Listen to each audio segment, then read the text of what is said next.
उन चीज़ों से वो खुश हो जाएगा तो तुम्हारा उद्धार थोड़ी होगा। अगर हो भी गया तो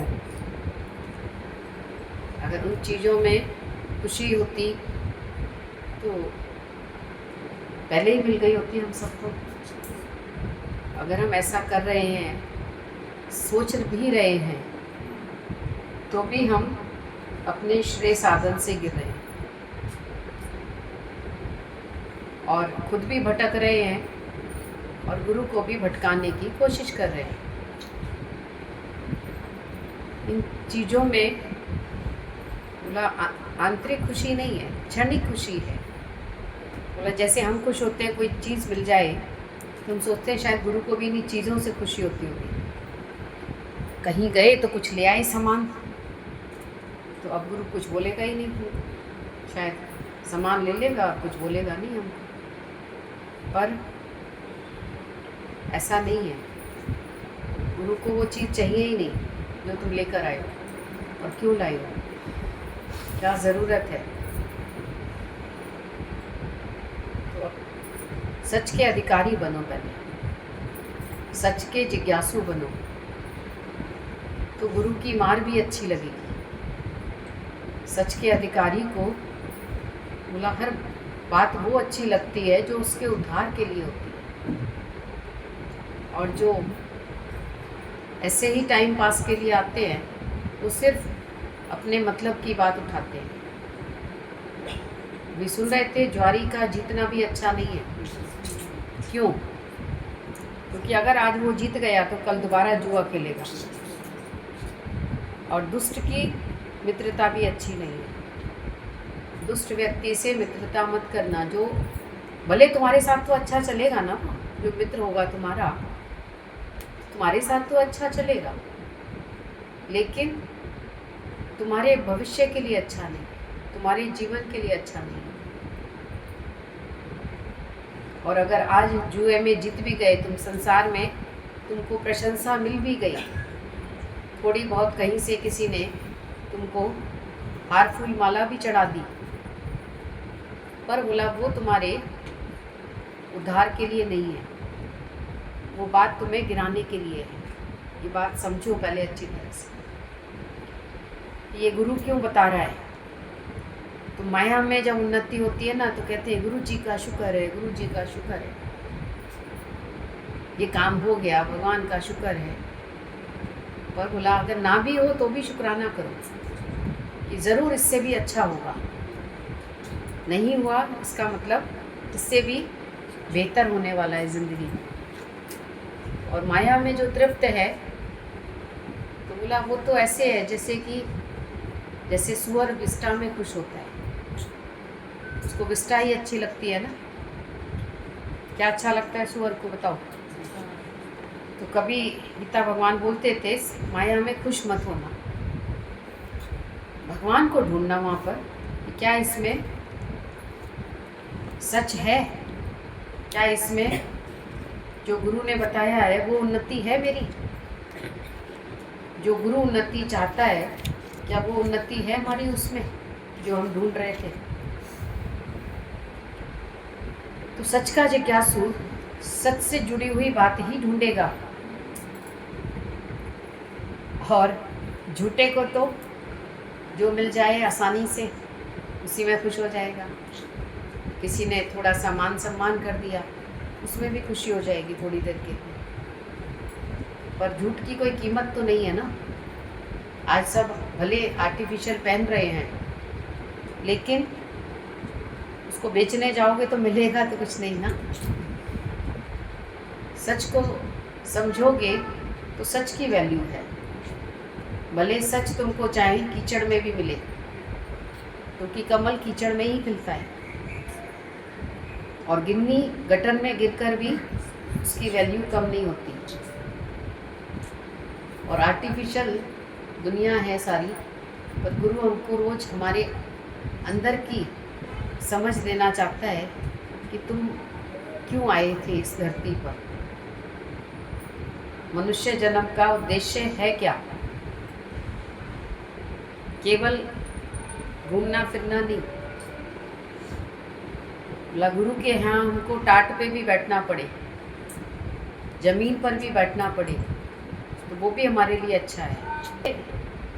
जो जिज्ञासु है वो संसार के सुख नहीं मांगता भगवान से। भगवान देता भी है तो भी उसको नहीं चाहिए वो, क्योंकि उसको पता है अगर आज ये सुख मैं लूँगा तो इसका मुझे मूल्य भी पूरा देना पड़ेगा। तो भक्त कभी इन सांसारिक सुखों को नहीं चाहता। तो अपनी कैटेगरी चेक करो कि हम किस कैटेगरी में हैं। उत्तम जिज्ञासु के लिए, सच के जिज्ञासु के लिए तीनों लोकों का सुख कौवे की विष्ठा के समान है। योग वशिष्ठ में लिखा है। हम उसको कौवे की विष्ठा समझते हैं या हम उसको बहुत काम की वस्तु समझते हैं। बोला वो जितना जितना जिसके पास सुख है, बोला उसका वो एक सुख भी छूटता है ना, वो उसी में रोने लगता है। और जो नहीं है हमारे पास, हमें उसका कुछ मलाल भी नहीं है। नहीं है तो नहीं है, उनको चाहिए भी नहीं। पर जो मिला उसमें मन अटक जाता है। पर ज्ञान हमको सावधानी देता है कि अटकाना नहीं है। जो भी चीज़ मिली है वो इस्तेमाल करने के लिए मिली है, अपना बनाने के लिए नहीं। हर चीज़ का यूज़ करो भगवान का जानकर, भगवान का समझकर, पर उसमें मन नहीं अटकाना, क्योंकि मन अटका तो ही दुखी होना पड़ता है। आज आप सबको जाकर अच्छा ज्ञान सुना सकते हो। अभी किसी को भी यहाँ बिठाया जाए, हर एक गुरु की बात बता सकता है। कोई ऐसी नई बात नहीं है। जिसने भी ज्ञान को थोड़ा भी समझा होगा बता सकता है। लेकिन जब तक वो ज्ञान हमारा नहीं बनता, हमारे जीवन का हिस्सा नहीं बनेगा, तब तक वो ज्ञान हमारे लिए कोई फ़ायदेमंद नहीं है। हम बताने को तो सबको ही सब बता सकते हैं, क्योंकि ज्ञान कोई बड़ी चीज़ नहीं है। पर ज्ञान जितना जीवन में लगता है उतना ही अपने को फ़ायदा करता है, उतना ही दूसरे को फ़ायदा करता है।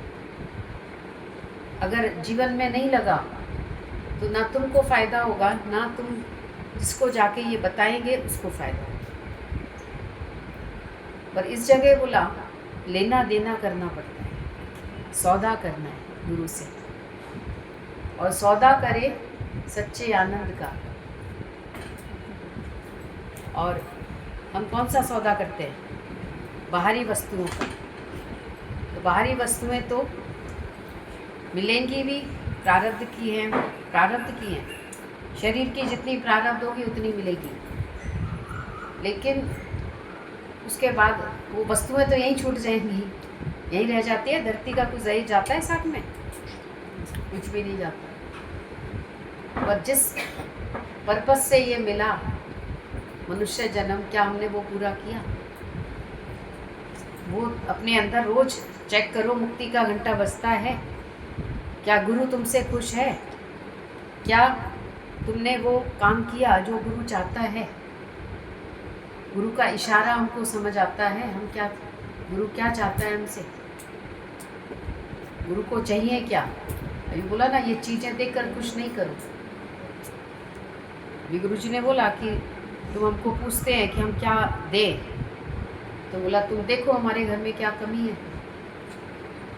हमको चाहिए ही नहीं कुछ भी। इन चीज़ों से तो कुछ भी ना तुमको कुछ मिलने वाला है ना हमको मिलने वाला है। और सौदा करें सच्चे आनंद का। तो गुरु को अपना जी भाव दो, अर्प साधु को अपना जी भाव, अपने संशय, अपने भरम, अपने प्रश्न, अपनी बात।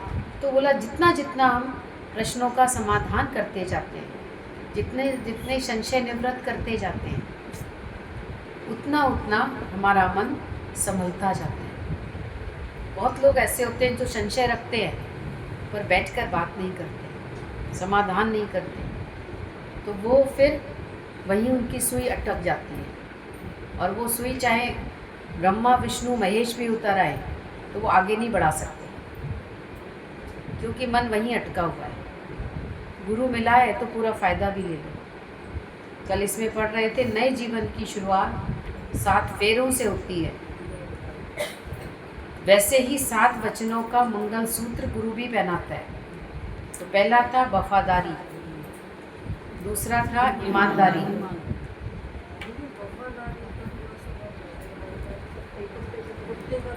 वफादारी मतलब परमात्मा के प्रति वफादार रहना। तुम संसार के प्रति तो वफादार हैं, संसार में जिससे वायदा करते हैं तुम कोशिश करते हैं निभाएं उसको, क्योंकि अगले का विश्वास ही खत्म हो जाएगा नहीं तो। पर भगवान से भी कोई वायदा करके आए थे,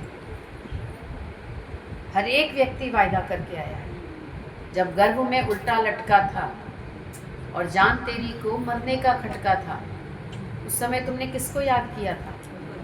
कोई संबंधी नहीं था हमारा, हम किसको याद करते गर्भ में? पर भगवान तब भी था, भगवान आज भी है और आगे भी रहेगा। तो उससे तुमने जो प्रॉमिस किया था गर्भ में, बोला वो तुम वफादारी करते हैं? बोला बहुत बच्चे ऐसे हैं जो गर्भ में ही गल जाते हैं, नानक गर्भ गले। तुम शुक्र करते तुम गर्भ से बाहर निकले।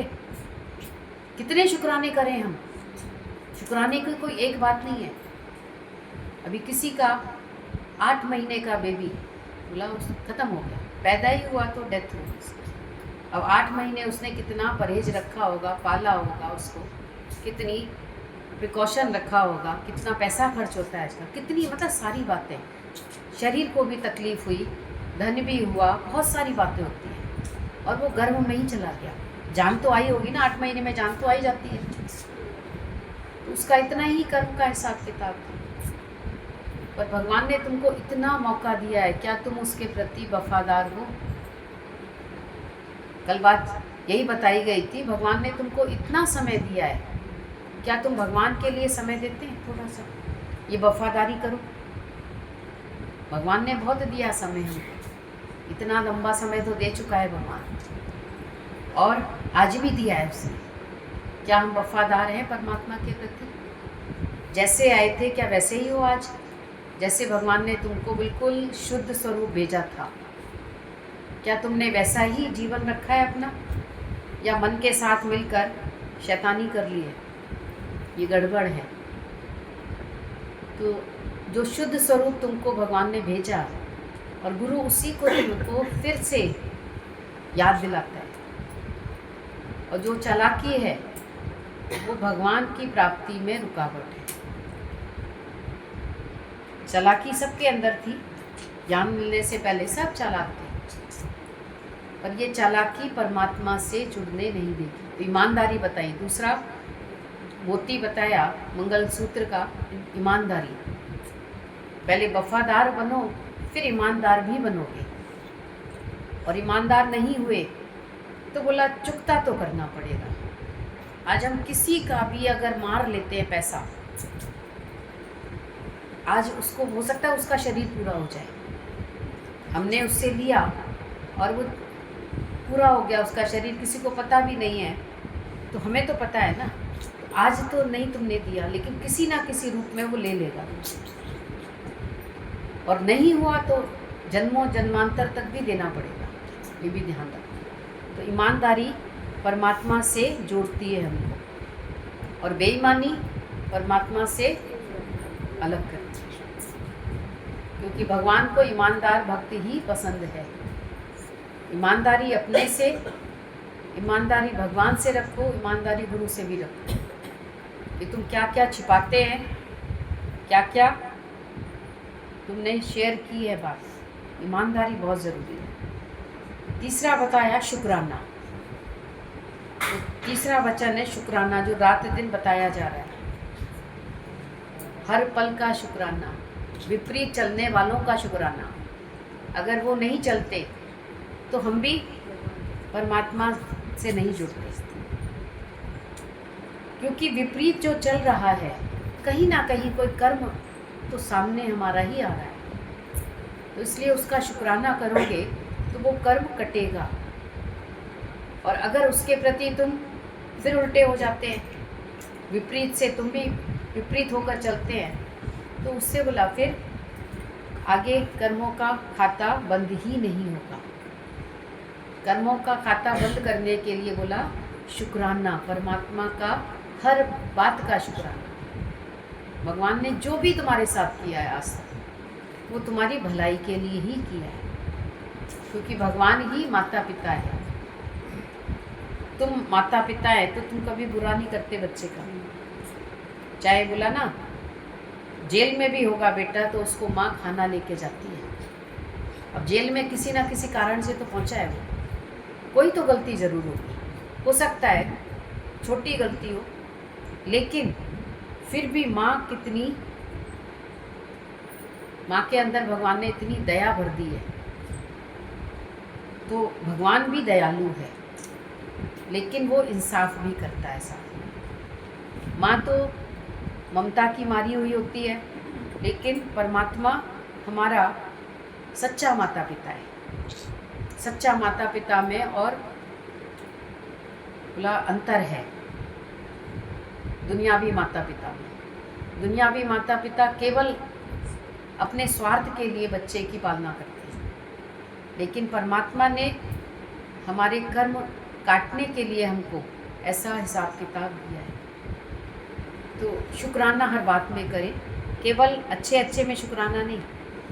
भगवान ने अच्छा दे दिया, आज भगवान ने ये काम कर दिया, भगवान ये कर दिया। मतलब हम हर समय देखते हैं कि भगवान हमारे लिए क्या क्या कर रहा है, क्या क्या ना दिया श्याम ने, कैसे बताऊँ मैं, कर्जा बहुत है श्याम का, कैसे चुकाऊँ। तो शुक्राना ये तीसरा वचन है। और 7 फेरे होते हैं और 7 उसमें मंगलसूत्र जो बनाया जाता है। तो गुरु भी हमको रोज़ सत्संग में आते हैं तो ये मंगलसूत्र पहनाता है। बाहर का मंगलसूत्र तो आएगा 1 लाख 2 लाख का, आजकल तो सस्ते में तो कोई चीज़ नहीं आ रही, कम से कम बता रहे हैं। तो अच्छा सा लोगे तो और महंगा है, ये तो मामूली बता रहे हैं, बिल्कुल मामूली वाला। लेकिन गुरु जो पहना रहा है वो हीरे का भी नहीं है और भी उससे महंगा है, हीरे बनने का भी नहीं है, वो तो अनमोल है। अगर इसमें से एक वचन भी तुम्हारे जीवन में अंदर गया होगा तो जीवन में बहुत परिवर्तन आया होगा ज़रूर। ये गारंटेड ज्ञान है दादा का। दादा ने कोई ज्ञान को, केवल शास्त्रों के ज्ञान को ऐसे ही नहीं सुनाया, उसमें अपना अनुभव किया उसने। मैं तुमको तब सुनाऊंगा जब उस बात का मैं अनुभव करता हूँ। दादा ने खुद 40 साल संसार में बिताए, सुखों में बिताए, बहुत ऐश्वर्य में बिताए, लेकिन जब गुरु मिला तो वो समय उन्होंने बताया कि बोला वो कितना पैसा होने के बावजूद भी मुझे वो सुख नहीं मिला जो मुझे किसी विधवा के आंसू पोंछने में मिला, जो मुझे किसी दुखी को शांत करने में मिला, जो निष्काम में मिला। तो ये दादा ने अपना अनुभव किया तब बताया। और हम अपना अनुभव जब तक नहीं होगा हमारा, तो बोला ये ज्ञान कभी भी असर नहीं करेगा, ये भी ध्यान रखो। तो जो तीसरा वचन है शुक्राना, दादा ने हर बात का शुक्राना किया। बहुत परिस्थितियाँ आई थी दादा के सामने, कोई एक परिस्थिति नहीं थी। आप मत सोचना कि दादा को ये ज्ञान बहुत आसानी से मिला या उनकी परिस्थितियाँ बहुत सुलभ थी। अक्सर करके लोग बोल देते हैं, बोला दादा को तो आसानी थी ना, जेंट्स है कहीं भी चले जाए। बोला एक जेंट्स को ज्ञान सुनाना जितना मुश्किल होता है ना, उतना लेडीज़ को नहीं होता। उसके पास भी जिम्मेदारियाँ होती हैं। अहंकार मिटाना बहुत मुश्किल होता है। स्त्रियाँ फिर भी बात कर लेती हैं, चली जाती हैं। वैसे भी लड़की देखो एक घर से दूसरे घर में जाती है और धीरे धीरे वहाँ भी प्यार करती है। तो ये गुण भगवान ने स्त्री को दिया। और पुरुष जो होते हैं कहीं ना कहीं अहंकारी होते हैं, अभिमान भरा ही होता है उनका। और दादा ने कैसे अपने बोला जीवन को चेंज किया गुरु के वचन से। तो हर एक कर सकता है। दादा ने बोला जब एक काम मैं कर सकता हूँ तो तुम भी कर सकते हो। तो ये अनुभव से बताया उन्होंने। और कहीं अपमान भी करा कर देखा। सम्मान तो सारी दुनिया चाहती है, पर बोला अपमान भी चेक करके देखो क्या हमको अपमान महसूस होता है या नहीं, और अपमान लग रहा है तो कहीं ना कहीं मान भी लग रहा होगा, ये भी ध्यान रखना। अंदर तक की तह चेक करो, कैसा हमारा चेहरा बदल जाता है, कैसे हमारा मन बदल जाता है। हम खुद ही कहते हैं, हम पूछते हैं आज तुम चली क्यों गई, अब कुछ काम था ना घर में, और अपने मन की बात नहीं बताएंगे कि मेरे को बात लगी और मेरे मन ने ऐसे कहा और ऐसे हुआ, ये कुछ नहीं बताएगा क्योंकि बहुत ज़रूरी काम था। बोला गुरु को तो सब पता होती है, ये भी ध्यान रखें। भले हम चाहे छिपा भी दें, चाहे हम बहाने भी बना दें, लेकिन गुरु हमारे हर बात को जानता है। दादा हमारी नस नस से वाकिफ़ है, गुरु हमारे हर बात को जानता है। वो क्योंकि वो एक्सरे नहीं करता, वो MRI निकालता है, और MRI में बड़े विचलित होते हैं लोग। मैं अंदर नहीं जा सकती, मेरे को घुटन हो जाएगी, फिर क्या होगा, मेरे साथ फलाने तुम चलना। बोला अरे क्या हो गया, मशीन में जाना है, 2 मिनट सोच लेना, गया शरीर, और क्या। घुटन होगी डॉक्टर को बताओ, डॉक्टर ही कुछ उपाय बताएगा। MRI में अंदर तक की नस की बात निकल कर आती है। एक्सरे में तो खाली हड्डी दिख रही है, पर हड्डी में भी हड्डी की किस तरीके से टूटी है, क्या हुआ है, कैसे हुआ है, वो तो MRI में निकलता है। आजकल कितने टेस्ट हैं, ज़रा देखो, टेस्ट ही लाखों के हो जाते हैं, तब कहीं बीमारी समझ में आती है कि ये बीमारी है। और गुरु हमारी बीमारी को ऐसे ही बताता है, रोज़ कैच करो, तुम खाली अपने अंदर चेक करो बीमारी मेरी है या नहीं। 2 बहनें आती थी गुरु जी के पास, सामने सामने हम लोग सब बैठे हुए थे। एक को गुरु जी ने कहा और दूसरे का चेहरा देखा, उसका चेहरा उतर गया। गुरु जी बोले तुम्हारा क्यों उतरा, हम तो उससे कह रहे हैं। नहीं नहीं गुरु जी ऐसी बात नहीं है, नहीं नहीं ऐसे ही था, मेरा तो ध्यान कहीं चला गया। बोला गुरु से तुम झूठ नहीं बोलो पहले तुम। बोला ये कनेक्शन कहीं ना कहीं जुड़ा हुआ है। तो वो तो ये चेक करते थे हर बात में। तो अभी हम सब, हमारे अंदर मोह की जो तारें पड़ी है ना, अंडर वायर है, अंडर वायर। आजकल ना वायर बाहर थोड़ी दिखाई दे रही है, कहीं दिख रही है, पर वो अंदर वाली वायर बड़ी ख़राब होती है। अगर कहीं फॉल्ट हो जाए तो बहुत तोड़ फोड़ होती है। बाहर की तो फिर भी इलेक्ट्रिशियन आके आसानी से जोड़ देता है, पर जो अंदर हैं, तो मोह की तारें भी अंदर हैं, बाहर से थोड़ी होती हैं। तो बहुत अंदर से तक गुरु ने बोला कि जो भी आ रहा है उसमें शुक्राना तो करी हो। शुक्राना करते करते तुम्हारे बहुत सारी शिकायतें ख़त्म होंगी और मन एकदम शांत हो जाता है शुक्राना करते ही। फिर चौथा है माफ़ी। माफ़ी देना भी है, माफ़ी लेनी भी है। माफ़ करते हैं किसी को? माफ़ी ली है तुमने, कभी मांगी है माफ़ी? या पहले ही रूठ के बैठ जाते हो, माफ़ी मांगने की ज़रूरत ही नहीं है हमको, अपने आप ही दूसरा कहेगा भैया इसको बुरी लग गई बात, तो मनाएगा। मतलब अगर गलती है तो झुकने में हमको कभी भी शर्म नहीं आनी चाहिए। आजकल लोग झुकते नहीं हैं, माफ़ी मांगते नहीं है, ये तो खाली हम बता रहे हैं ज्ञान से, लेकिन एक्चुअली आज के समय में ना माफ़ी मांगते हैं ना माफ़ी देते हैं, अंदर ही अंदर पाल कर बैठे रहते हैं। ख़त्म नहीं कर सकते क्या? ज़मीन को साफ करो तो नई फसल उगे, पुरानी फसल में ही फिर डालते रहोगे तो बोला ना नई फसल आएगी ना पुरानी का कोई हिसाब किताब बनेगा। भूमि को एकदम साफ करो और उसमें फिर नया पौधा लगाओ, गुरु प्रेम का, गुरु ज्ञान का, गुरु के अंदर से शुक्रानों का पौधा लगाओ। बारिश का मौसम बहुत अच्छा है तो शुक्राने का पौधा लगाओगे तो वो फलेगा फूलेगा। अच्छे मौसम में फलता फूलता है ना पौधा। और वैसे तुम चाहे कितना भी पानी दे दो, चाहे सूरज में रख दो, पर मौसम आए तो सही समय पर बीज डालो तो काम होगा। तो माफ़ी देने का समय है और माफ़ी लेकर अपनी भूमि को एकदम साफ करो, बिल्कुल साफ होना चाहिए। जैसे बोला गुरु के पास हम जाते हैं, कई बार ऐसा होता है हम कहते हैं हम यही पूछने आए थे, ये तो हमने आज वाणी में सुन लिया। आपको कैसे पता लग गया गुरु जी कि हम यही पूछने आए थे? बोला उसकी भूमि साफ है, उसमें हमारा विचार जो होता है वो पहुंच जाता है और वो ऑटोमेटिक निराकार कार्य करता है। तो अभी माफ़ी देकर और प्रेम करके अपने मन को हल्का करो, शांत करो। और पांचवी है कुर्बानी।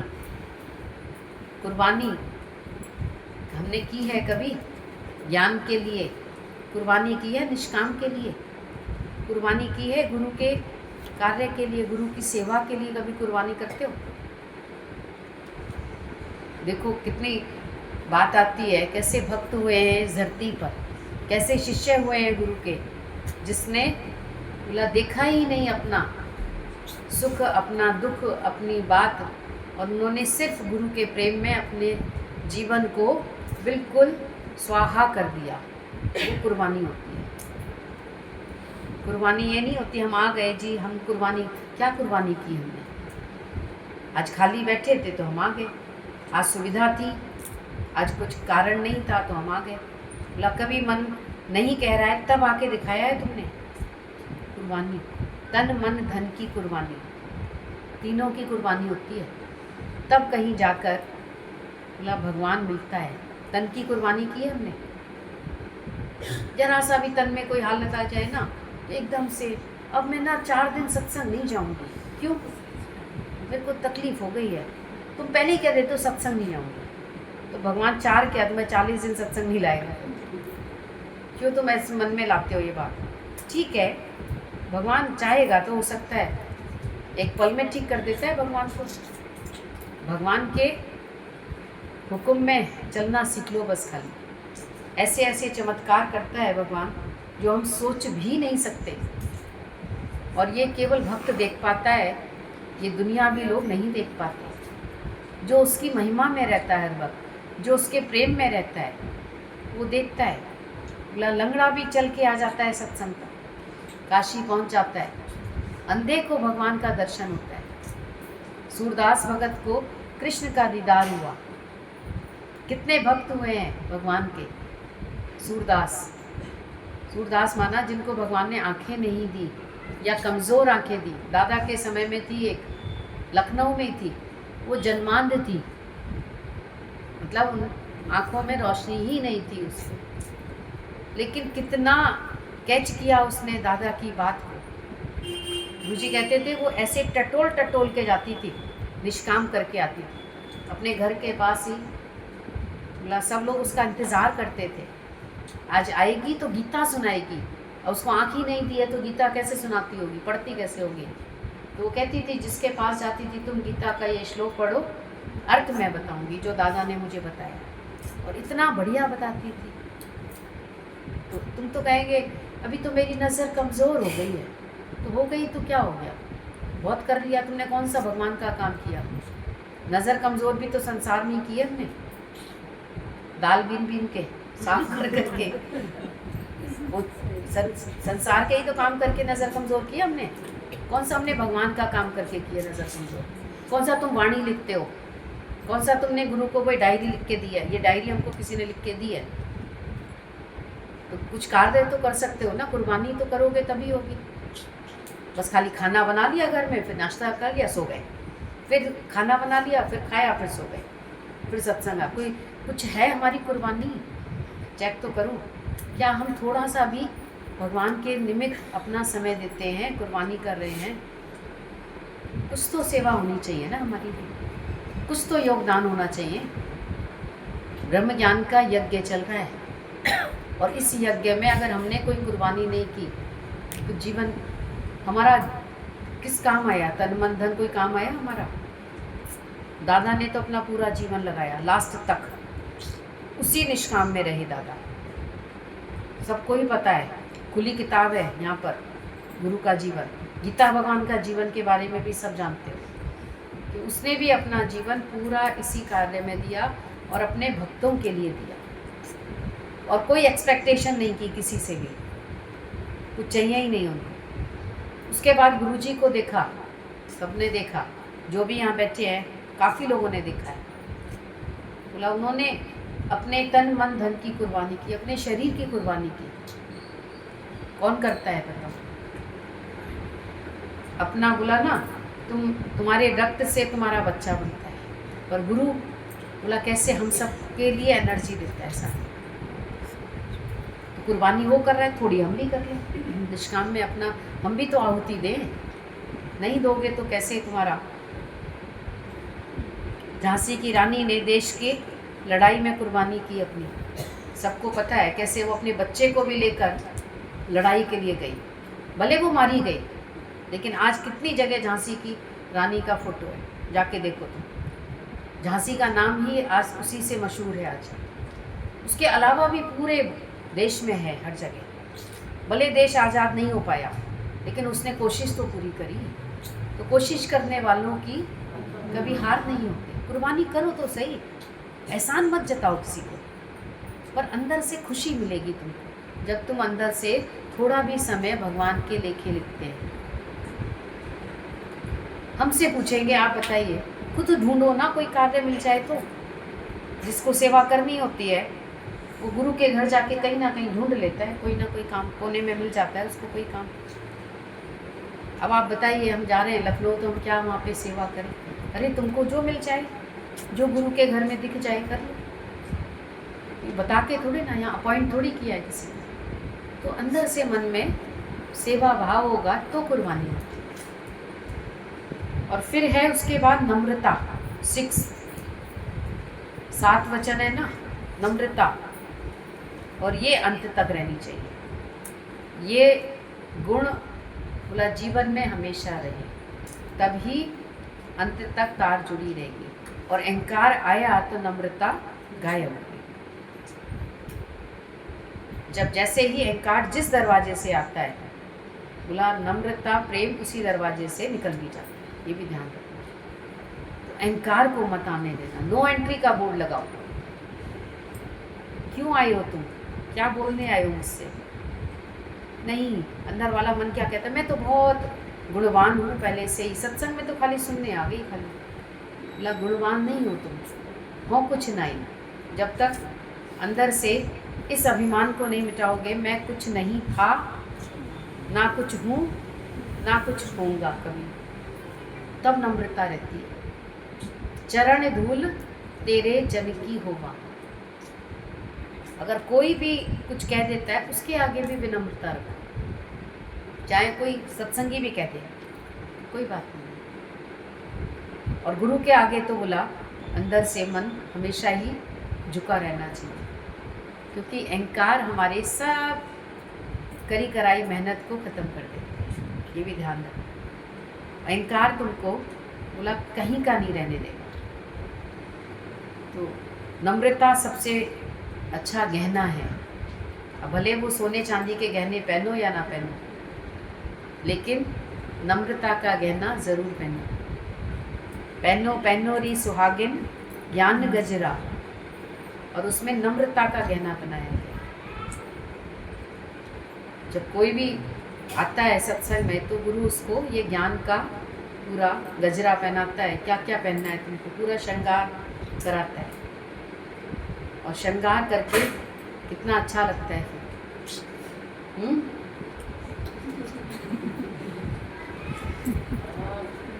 तो नम्रता बहुत बड़ा गुण।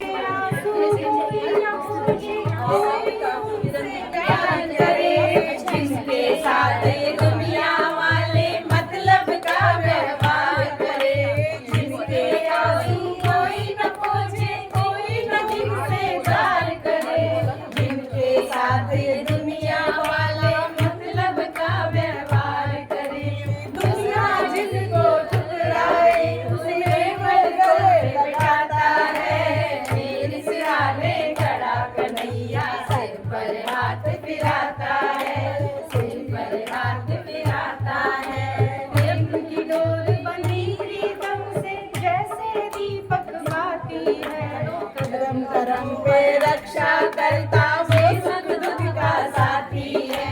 कदम बंधी प्रीतम से जैसे दीपक बाती है, कदम कदम पे रक्षा करता ये सुख दुख का साथी है।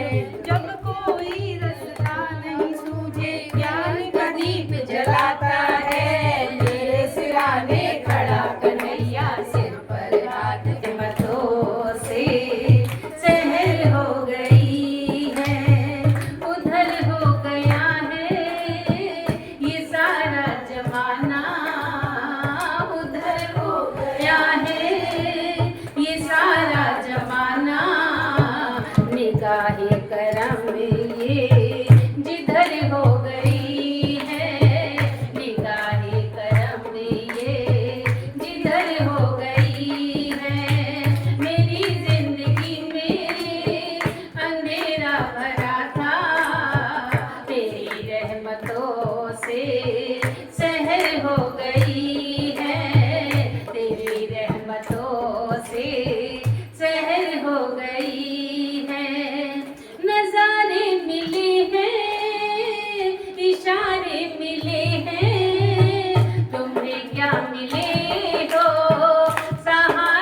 मेरी कदर हो गई है। मेरी जिंदगी में अंधेरा भरा था, मेरी जिंदगी में अंधेरा भरा था, तेरी रहमतों से सहर हो गई है, तेरी रहमतों से सहर हो गई है। रही मेहरबानी सदा मेहरबानी यही मांगती है मेरी जिंदगानी, यही मांगती है मेरी जिंदगानी। रही मेहरबानी सदा मेहरबानी यही मांगती है मेरी जिंदगानी, यही मांगती है मेरी जिंदगानी। मेरी जिंदगी तो सफल हो गई है, मेरी जिंदगी तो सफल हो गई है,